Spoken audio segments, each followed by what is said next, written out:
Hello guys, আসসালামু আলাইকুম। সবাই কেমন আছেন? আশা করি সবাই ভালো আছেন। আমিও আলহামদুলিল্লাহ আপনাদের দোয়ায় খুবই ভালো আছি।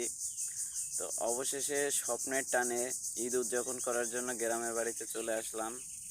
তো আসার সময় রোডে বিভিন্ন ধরনের যান দুর্ঘটনা, লঞ্চ দুর্ঘটনার মধ্য দিয়ে আমরা যে সহি সালামতে দেশের বাড়িতে আসতে পারছি, এই জন্য আল্লাহর কাছে লাখ লাখ শুক্রিয়া। আর সব থেকে বড় যে দুর্ঘটনাটা হলো সেটা হলো যে সদরঘাটে এমভি জাকির সম্রাট লঞ্চের চাপে পড়ে দুইজন নিহত হয়েছে।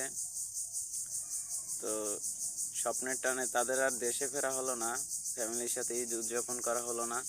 তারা আল্লাহর ডাকে সাড়া দিয়ে এই দুনিয়া ছেড়ে চলে গেছেন। সবাই তাদের জন্য দোয়া করবেন, তাদেরকে যেন আল্লাহ জান্নাতুল ফেরদাউস দান করেন।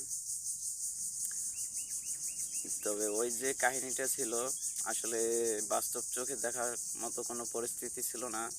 ভিডিওতেও ওই ভিডিওটা বাস্তব আপনার দেখার কোনো পরিবেশ নাই, যে কোনো লোক ভয় পাবে, এত মর্মান্তিক একটা দুর্ঘটনা।